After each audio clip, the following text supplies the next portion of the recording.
Hello everyone. Find the last session on contracted pelvis and cephalopelvic disproportion. In this session, we'll talk about management in case of contracted pelvis and CPD. Management can be possible at two aspects.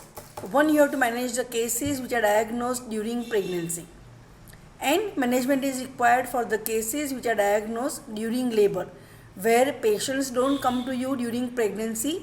Patient comes to you for the first time during labor only, and at that time you diagnose CPD.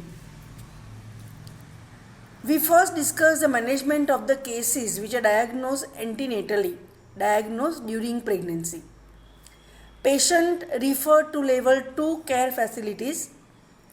Procedure of delivery are elective cesarean section and trial of labor. Now, when you can go for the elective cesarean section, it is indicated in live mature fetus on major degree CPD at BREAM. It is major degree disproportion, so vaginal birth is not possible. So at that time, we'll go for elective cesarean section. Moderate degree BREAM contraction associated with outlet contraction or in elderly primigravida with malpresentation. Post-maturity, toxemia, post-cesarean pregnancy, medical disorders like heart disease, diabetes, etc. So, when there is moderate degree BREAM contraction or even associated with the outlet contraction, and the patient who is elderly primigravida, for her pregnancy is precious and it is associated with many such high risk conditions. So at that time we can decide for cesarean section. Elective CS is done at full term pregnancy in a planned way, if no doubt about the maturity of the fetus. That means we decide for the elective cesarean section when fetus is fully mature. In case of the premature development of the fetus, we don't decide for the cesarean section usually. But in doubtful cases, the operation is withheld till the pain start. That means we can allow for the spontaneous onset of the labor. That will, pregnancy will extend and it will reach the full term. The membranes rupture, whichever occurs early. So we may wait for either the labor pains to start spontaneously or membranes rupture. Till that you have to continue the pregnancy. This will cause further growth of the fetus. Second method is trial of labor. We'll discuss this procedure in detail. First, what is it? It is conduction of spontaneous labor in a moderate degree or borderline CPD in the institution under supervision with watchful expectancy, hoping for a vaginal delivery. So, trial of labor is conducted to have the chance of vaginal delivery or with the hope of the vaginal delivery. It is conducted in the moderate degree or borderline CPD. That means it is not conducted in the major CPD. So it is conducted only in the moderate degree or borderline CPD. It should be conducted under the supervision of a doctor and always conducted at the facilitated hospital where all the facilities to go for the emergency CS are there, right? And this is conducted with the hope that patient will be delivered vaginally. During trial labor, careful maternal and fetal monitoring is done. That means from time to time you can monitor the mother as well as the fetus. Now the aims of trial of labor. It is to avoid unnecessary CS. So when the trial of labor is successful, we can avoid the cesarean section. So the operative birth of the fetus can be avoided. Second aim is to deliver a live undamaged child. This is the second aim of the trial of labor. Now again, what is it? The phrase trial was originally used to test pelvic adequacy or pelvic capacity. Means the labor is tried to know whether the pelvis is adequate, pelvis is capable to allow the vaginal birth of the fetus or to allow the passage of the fetus. But now its use has been expanded to test numerous other factors. So now the trial of labor is not only to check the pelvic adequacy, it is useful for many other purposes. However, it is not the test of labor which is considered to be complete after waiting at least for 2 hours after the cervix is fully dilated. That means we can wait for the trial of labor for about 2 hours after complete cervical dilatation. After this time, the trial of labor is said to be completed. And the membranes are ruptured in the presence of the good uterine contraction. So, when the cervix is dilated completely and the membranes rupture with the good uterine contraction, when you wait for the 2 hours, at that time trial of labor is completed. The success of trial of labor depends in good uterine contractions and molding of the fetal head. So these are very important factors, you can say the key factors which play the important role in the success of trial labor. Now how it is conducted? Ideally the labor should be spontaneous in onset, but if the labor fails to start even by due date, spontaneous onset of labor does not occur even by due date, it may be induced. You may have to induce labor. To prevent early rupture of membranes, enema is not given because enema will cause stretching of the muscles. So it may rupture the membranes prematurely. So enema should not be given and the patient is put to bed rest because physical strain may also lead to premature rupture of the membranes. So these two things should be avoided. Nothing is given orally and nutrition is maintained by intravenous glucose saline drip. A fluid balance chart should be maintained. As the duration of labor may prolong, the analgesics given sufficiently. This is to relieve the pain because the labor will prolong, right? So this is important. It is required. The progress of labor is observed regularly by noting progressive descent of the fetus. If the fetus is descending, that means labor is progressing. So this you have to check from time to time. Second factor is progressive cervical dilatation. So you may go for the PV examination at regular intervals to know whether cervix is dilating. If cervix is dilating, that means the labor is progressing. Frequent vaginal examination is avoided for the fear of infection. Please correct the spelling mistake, it is infection. So unnecessary vaginal examination should not be done. It should be avoided. If labor does not progress or it fails to progress, then labor is induced by low rupture of membranes along with oxytocin infusion. At any means, the procedure should not be employed before the cervix is at least 3 cm, that means 2 fingers, dilated with the head unengaged. So, whenever you find the cervix dilated less than 3 cm or when the head is not engaged, at that time trial of labor should not be attempted. This means the prerequisite for conducting trial of labor is cervix has to be at least 3 cm dilated. It should not be totally totally closed. And second prerequisite is there must be prior engagement of the fetal head.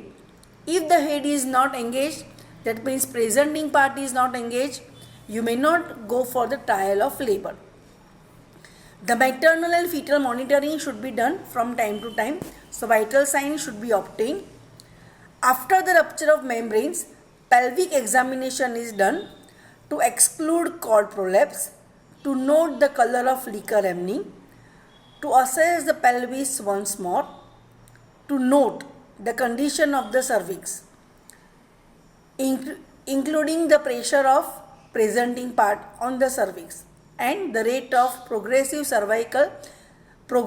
descent of the fetal head. So these information can be obtained from the pelvic examination after the rupture of membranes.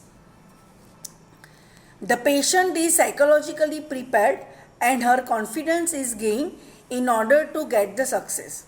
So patient should be psychologically ready to undergo this procedure and she should be confident about it. Then and then only you can think about the success of this procedure. So this thing is very important. Success of trial labor depends on various factors like degree of pelvic contraction. Like I told you earlier, trial labor is possible only when there is minor or you can say borderline or moderate CPD. It is not possible in the major CPD, right? So degree of pelvic contraction is important. Shape of the pelvis. Flat pelvis is better than the android or any other type of the pelvis. Favorable vertex presentation. So trial of labor can be successful when the fetal presenting part is vertex, head, and in that anterior parietal presentation. It should not be posterior one with less parietal obliquity. Intact membrane till cervix dilates completely. So when the trial of labor is initiated, it is not necessary that cervix is completely dilated. We discussed in the previous slide that trial of labor can be done only when cervix is at least 3 cm dilated, right? So 3 cm doesn't mean full cervical dilatation. So after that, when you go for the trial of labor, the cervix dilates progressively. Until that, the membrane should remain intact. Then there are more chances of success of trial labor, because once membrane rupture, you cannot wait long for the success of trial labor.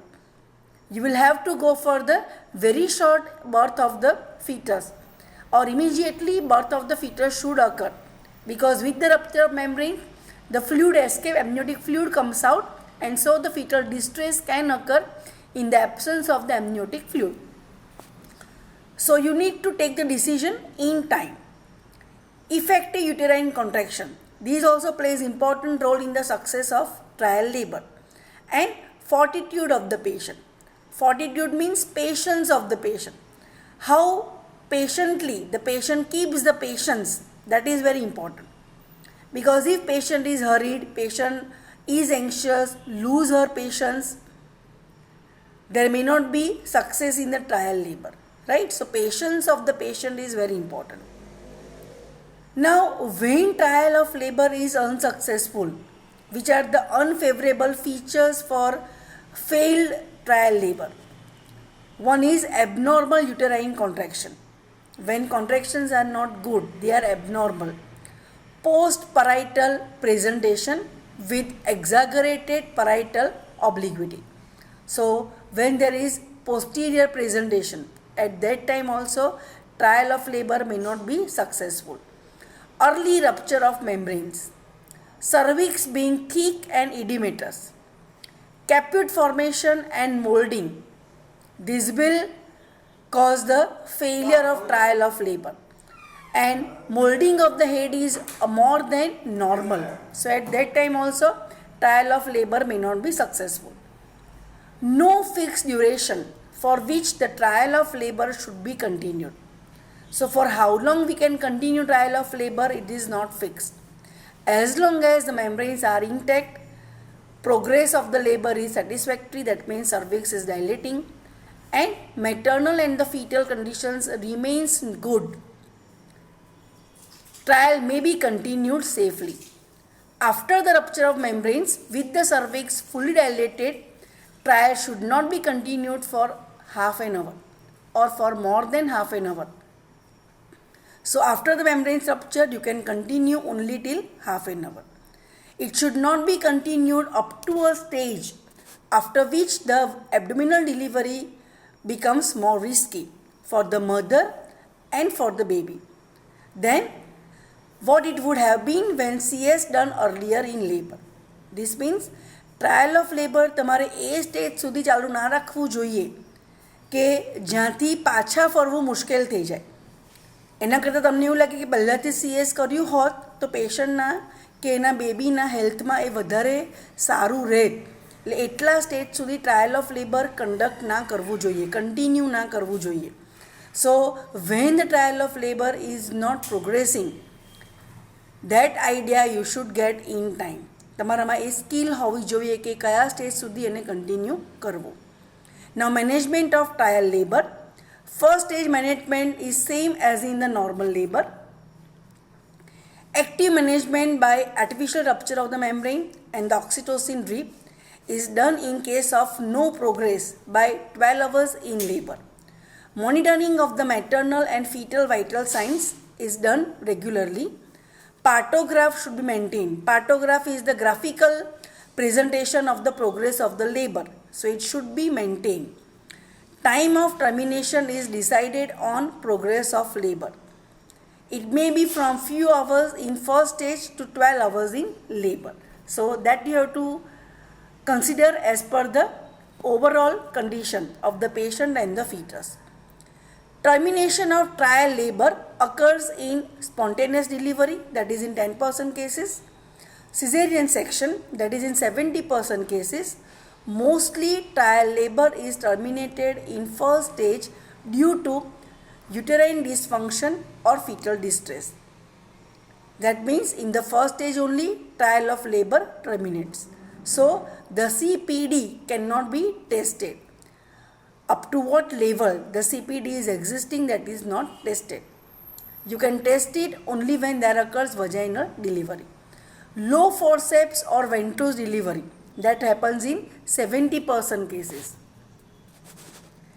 A trial is called successful if an undamaged baby is born vaginally, either spontaneously or by forceps or ventrose, with the mother in good condition.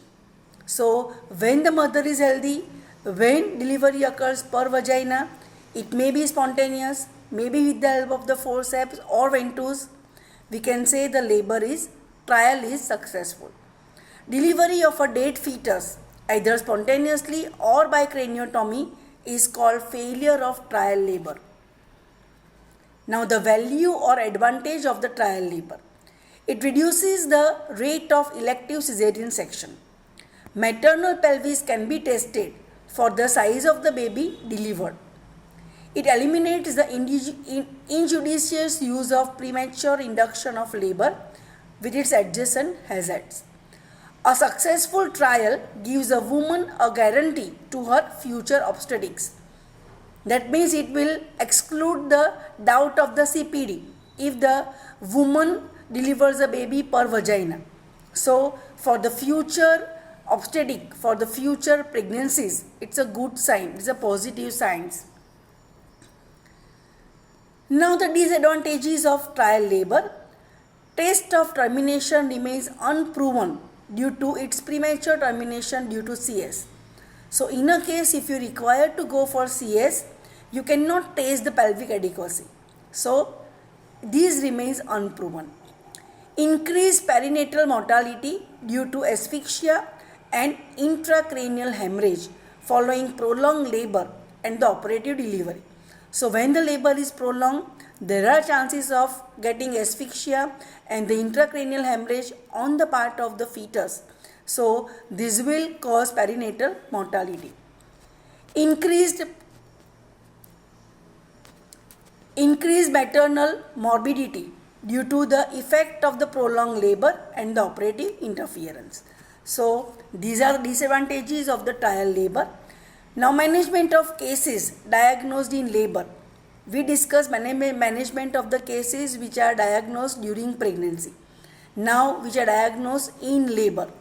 The women not delivered vaginally by 12 hours in labor is referred to level 2 care. If fetus is alive, trial of labor on ARM, artificial rupture of membrane, and well supervised oxytocin drip is done. Caesarean section is done if the trial fails. So first you should try for the trial labor. If trial labor fails, you may go for the caesarean section. But if the fetus is dead and forceps delivery fails, then you may go for the craniotomy. In craniotomy, you are opening the cranial vault and the liquid brain is taken out. This will reduce the size of the fetal head, so vaginal delivery can occur easily, right? So that was all about contracted pelvis and CPD. I hope you have understood the topic very well after this session. Thank you.